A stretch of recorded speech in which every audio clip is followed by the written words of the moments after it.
भगवद गीता के 8वें अध्याय का पाठ। The chanting of the 8th chapter of Bhagavad Gita. ओम श्री परमात्मने नमः। अथ अष्टमोऽध्यायः।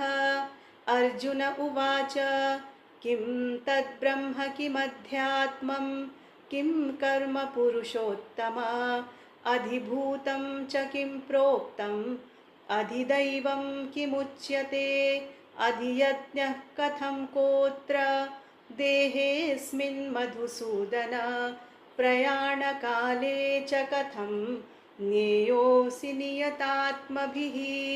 श्रीभगवानुवाच अक्षरं ब्रह्म परमं स्वभावोऽध्यात्ममुच्यते भूतभावोद्भवकरो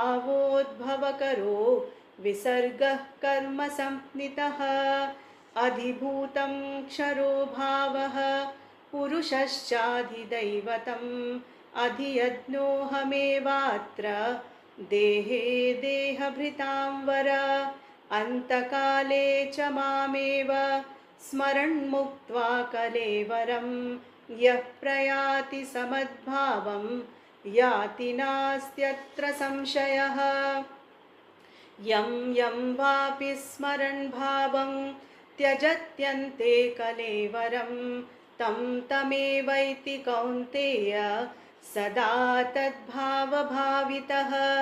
तस्मात् सर्वेषु कालेषु मामनुस्मरयुध्य च मय्यर्पितमनो बुद्धिः मामे वैश्यस्य संशयः। अभ्यासयोगयुक्तेन चेतसा नान्यगामिना परमं पुरुषं दिव्यं याति पार्थानुचिन्तयन् कविं पुराणमनुशासितारम् अणोरणीयां समनुस्मरेद्यः सर्वस्य धातारमचिन्त्य रूपम् आदित्यवर्णं तमसः परस्तात् प्रयाणकाले मनसाचलेन भक्त्या युक्तो योगबलेन चैव भ्रुवोर्मध्ये प्राणमावेश्य सम्यक् सतं परं पुरुषमुपैति दिव्यं यदक्षरं वेदविदो वदन्ति विशन्ति यद्यतयो वीतरागाः यदिच्छन्तो ब्रह्मचर्यं चरन्ति तत्ते पदं संग्रहेण प्रवक्ष्ये।